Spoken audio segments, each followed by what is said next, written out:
Students, good evening. This is Sudhakar PCBM channel TGT PGT biology. और आज हम लोग 2010 के बायोलॉजी के 51 कल 50 क्वेश्चन किए थे, तो उसके आगे से आज हम लोग 51 से लेकर के 100 क्वेश्चन तक आज सॉल्व करेंगे। तो आइए क्वेश्चन नंबर 51 देखते हैं कैसा है। तो पहला क्वेश्चन है, साइकस रिवोल्यूटा बहुधा उगाया जाता है। साइकस रिवोल्यूटा जो होता है वह बहुत ज़्यादा उगाया जाता है। क्यों, किस लिए? इसमें पहला ऑप्शन है औषधीय पौधों के रूप में, दूसरा सजावटी पौधों के रूप में, तीसरा तेल उत्पादक पौधों के रूप में, और चौथा है काष्ठ उत्पादक के रूप में। तो यहाँ मैं आपको बता दूं कि जितने भी साइकस रिवोल्यूटा है यह सजावटी पौधों के रूप में इसको किया जाता है। तो इसका जो ऑप्शन नंबर 2 है इसका राइट आंसर हो जाएगा। क्वेश्चन नंबर नेक्स्ट पर चलते हैं। क्वेश्चन नंबर नेक्स्ट है, इन्वर्टेड ओमेगा के आकार के संवहन पूल रिंग पाए जाते हैं। तो इन्वर्टेड ओमेगा के आकार के संवहन पूल रिंग किस में पाए जाते हैं? तो पहला है साइकस के रैकिस में, दूसरा है साइकस के पर्णक में, तीसरा है साइकस की जड़ में, और चौथा है पाइनस की पत्तियों में। तो इसका जो सही आंसर है वह है फर्स्ट वन, साइकस के रैकिस में पाए जाते हैं। ओमेगा के आकार के संवहन पूल रिंग साइकस के रैकिस में पाए जाते हैं। क्वेश्चन नंबर नेक्स्ट है 53, पाइनस की जड़ में जाइलम का आकार क्या होता है? तो पाइनस की जड़ में जाइलम का आकार जो होता है वह होता है वाई आकार का। Second option is the right answer हो जाएगा। क्वेश्चन नंबर नेक्स्ट है 54, पाइनस में बीजांड का प्रकार है। पाइनस में बीजांड का प्रकार कैसा होता है? तो ये है सेकंड ऑप्शन आर्थोट्रापस, इसका सही आंसर हो जाएगा। क्वेश्चन नंबर नेक्स्ट है इसका कि कायिक जनन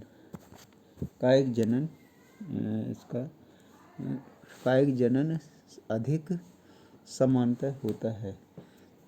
सामान्य होता है किसमें? पहला है फर्ण में, दूसरा है ये फर्ण बीजाणुउद्भिद में, दूसरा है फर्ण युग्मकोद्भिद में, तीसरा है रिक्सिया युग्मकोद्भिद में, या चौथा रिक्सिया बीजाणुउद्भिद में।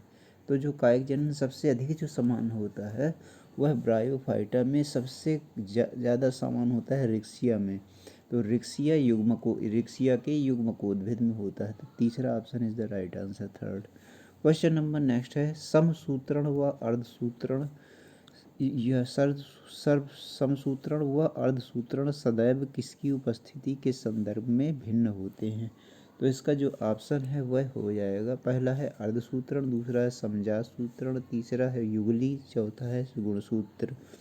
तो युगली होता है, इसका सही आंसर है युगली माने समसूत्रण और अर्धसूत्रण दोनों में की उपस्थिति युगली से संदर्भ में भिन्न भिन्न होते हैं।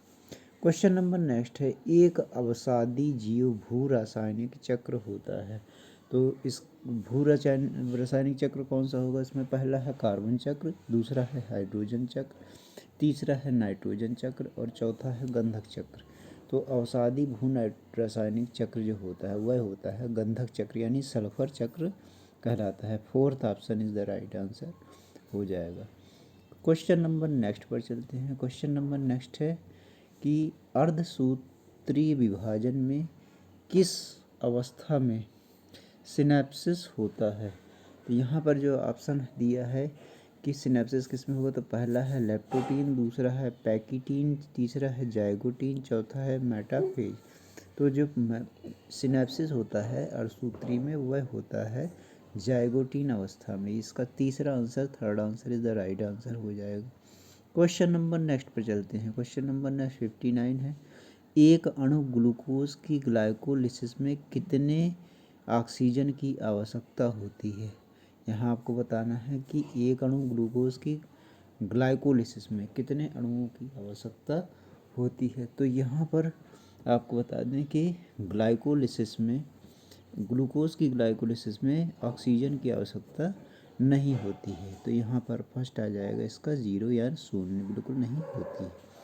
क्वेश्चन नंबर नेक्स्ट है, एक मूल उत्पादक सूर्य की ऊर्जा का औसतन कितना प्रतिशत प्रकाश संश्लेषण का संचयन करता है। यहाँ पर 4 ऑप्शन दिए गए हैं। पहला ऑप्शन दिया है 0.1, दूसरा दिया है 1, तीसरा दिया है 10, चौथा दिया है 20।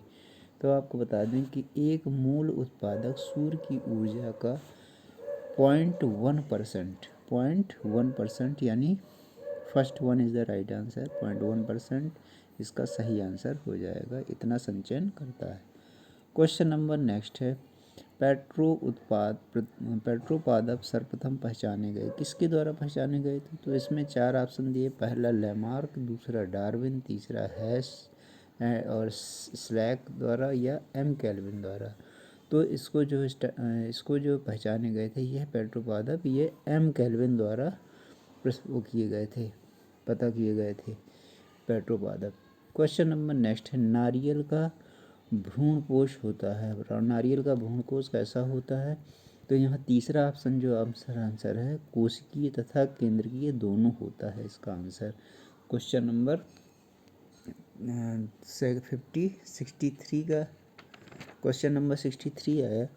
तो स्व अनिषेच्य उभयलिंगता पाई जाती है, स्व अनिषेच्य उभयलिंगता जो पाई जाती है वो किस में पाई जाती है? तो इसमें ऑप्शन बताना है। तो 4 ऑप्शन दिए गए हैं। तो पहला रुई, दूसरा मैरीगोल्ड, तीसरा मदार और चौथा बाजरा। तो इसका जो सही आंसर होगा वह है मदार में। तो थर्ड इज राइट आंसर। स्थूल बीजांडकाई बीजांड प्रदर्शित करता है, स्थूल बीजांडकाई। तो स्थूल बीजांडकाई हमें ऑप्शन बताना है कौन सा होता है? तो बीजांडकाय की अनुपस्थिति, विकसित बीजांडकाय, आंशिक विकसित बीजांड और अविकसित बीजांड। तो इसका जो सही आंसर होगा वह दूसरा आंसर राइट हो जाएगा, विकसित बीजांडकाय होता है। क्वेश्चन नंबर नेक्स्ट है, प्रपर्ण है क्या है? प्रपर्ण एक है, पहला है कलिका, दूसरा है पर्ण, तीसरा है पर्णवन, दूसरा चौथा है कंटक। तो इसका जो आंसर सही आंसर होगा उसका है वह पर्ण हो जाएगा, दूसरा इस आंसर राइट हो जाएगा। क्वेश्चन नंबर नेक्स्ट पर चलते हैं। क्वेश्चन नंबर नेक्स्ट है, कीट जो अपने अंडे जल में देता है उसे क्या कहते हैं? कौन सा कीट अपने अंडे जल में देता है? तो इसमें 4 ऑप्शन दिए गए हैं, जिसमें तीसरा ऑप्शन सही आंसर है, ड्रैगन मक्खी या ड्रैगन फ्लाई बोलते हैं इसको, इसका आंसर बिल्कुल सही हो जाएगा। क्वेश्चन नंबर नेक्स्ट है, इनमें से कौन सा सर्प विषैला नहीं है?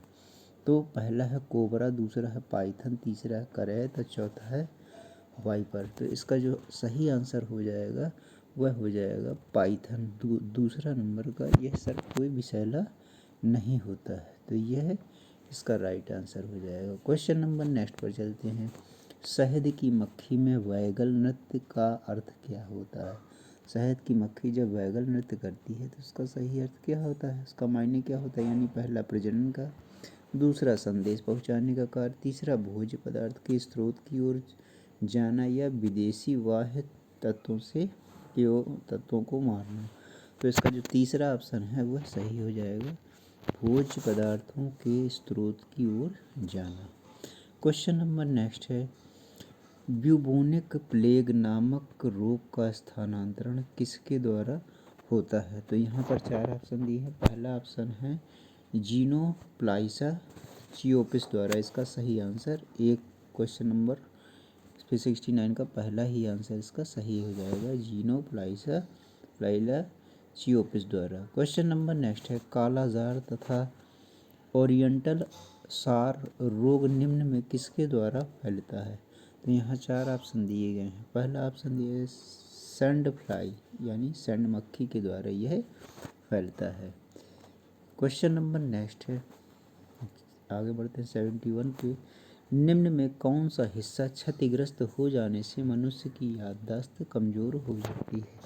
तो इसमें जो ऑप्शन दिए है 4 ऑप्शन दिए, पहला मेडुला, दूसरा सेरिबेलम, तीसरा सेरिब्रम, चौथा हाइपोथैलेमस। तो इसका जो सही ऑप्शन होगा वह होगा cerebrum, third answer is the right answer हो जाएगा। क्वेश्चन नंबर नेक्स्ट पर चलते हैं। क्वेश्चन नंबर नेक्स्ट है, प्रतिवर्ती क्रिया नियंत्रित की जाती है, किससे की जाती है? यहाँ 4 ऑप्शन दिए हैं। पहला है केंद्रीय तंत्रिका से, दूसरा है स्वायत्त तंत्रिका से, तीसरा है अनुकंपी तंत्रिका से और चौथा इनमें से कोई नहीं। तो इसका जो सही ऑप्शन हो जाएगा वह हो जाएगा इसका 72 का आंसर जो है केंद्रीय तंत्रिका द्वारा। First answer is the right answer हो जाएगा इसका। यह reflex action is govern by central nervous system यानी स्पाइनल कॉर्ड से संबंधित होता है। क्वेश्चन नंबर नेक्स्ट पर चलते हैं। प्रोटोजोआ प्रोटोजोआ के जंतुओं में संकुचनशील धानी का कार्य क्या होता है? तो प्रोटोजोआ जंतु के संकुचनशील धानी का कार्य होता है परासरण नियंत्रण, यानी इसका जो है परासरण नियंत्रण होता है, यानी ऑस्मो रेगुलेशन इसे कहते हैं। क्वेश्चन नंबर नेक्स्ट है 74 कि इसमें जो है हाथी पाँव अथवा फाइलेरिसिस का रोग स्थानांतरित होता है किसके द्वारा? तो ये 4 ऑप्शन दिए गए हैं, इसमें दूसरा ऑप्शन है मच्छर द्वारा। इसका सही ऑप्शन है मच्छर द्वारा। क्वेश्चन नंबर नेक्स्ट है हाइड्रा के नेमेटोसिस्ट में पाया जाने वाला कौन सा विषैला पदार्थ होता है?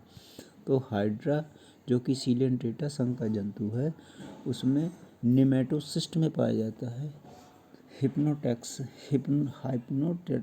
हाइपोटॉक्सिन नामक जो पदार्थ होता है वह विषैला पदार्थ पाया जाता है नेमेटोसिस्ट में। क्वेश्चन नंबर 76 में है पूर्ण भेदन नहीं पाया जाता है। पूर्ण भेदन नहीं पाया जाता है किस में नहीं पाया जाता है? तो हमें ऑप्शन बताना है कि पहला है एम्फिऑक्सिस में, दूसरा मेढक, तीसरा चूजा, चौथा चूजा और एम्फिऑक्सिस में। तो इसका जो सही ऑप्शन है वह है थर्ड, चूजे में पूर्ण भेदन नहीं पाया जाता है। क्वेश्चन नंबर नेक्स्ट है इम्बिडेन मेराफ पथ प्रतिनिधित्व करता है किसका? तो जिसमें सही ऑप्शन हो जाएगा कि ग्लूकोज का पायरुविक अम्ल में क्रमबद्ध विघटन को कहते हैं। ईएमएफ पथ भी कहते इसको ईएमएफ पथ भी कहते हैं। तो यह ग्लूकोज से पायरुविक अम्ल में जब क्रमबद्ध किसी चीज़ का विघटन होता है, ग्लूकोज से पायरुविक अम्ल तक जो विघटन होता है क्रमबद्ध, उसे हम लोग ईएमपी यानी इम्बिडेन मेरा पथ कहते हैं। इसका सही आंसर फर्स्ट राइट आंसर हो जाएगा। क्वेश्चन नंबर नेक्स्ट है लाइसोसोमों की उत्पत्ति होती है। लाइसोसोम की जो उत्पत्ति होती है वो किससे होती है? 4 ऑप्शन दिए गए हैं यहाँ पर, हमें देना है। पहला ऑप्शन है इसका, पहला ऑप्शन है माइटोकॉन्ड्रिया से, दूसरा सेंट्रियोल से, तीसरा कोशिका तत्व से, चौथा है गाल्जी उपकरण से। तो इसका जो ऑप्शन सही है वह गाल्जी उपकरण से इसकी उत्पत्ति होती है। लाइसोसोम की उत्पत्ति गाल्जी बॉडी से होती है। यह सभी प्रकार की चीज़ों को पचा लेता है। तो लाइसोसोम, आपको पता होगा कि लाइसोसोम को हम लोग सुसाइडल बैग भी कहते हैं और आत्महत्या की थैली भी इसको कहा जाता है। तो इसका जो सही आंसर होगा वह होगा नंबर 4, गाल्जी उपकरण से इसकी उत्पत्ति होती है। क्वेश्चन नंबर 79 एंजाइम रासायनिक क्रिया की दर बढ़ा देते हैं।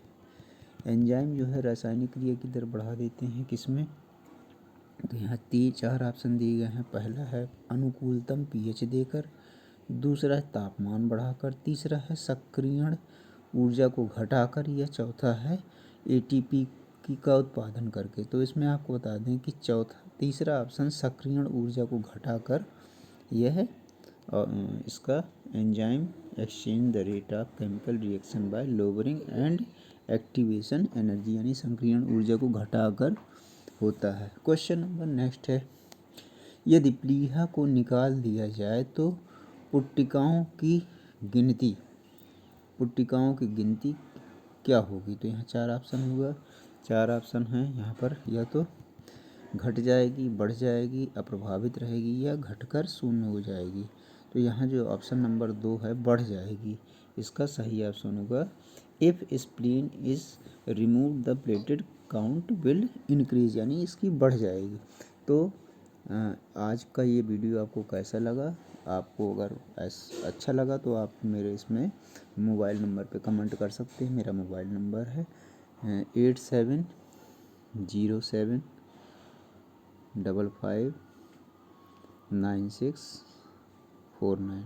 आप मुझे इस पर कमेंट कर सकते हैं और इसमें बात कर सकते हैं, जो भी इससे संबंधित क्वेश्चन हो।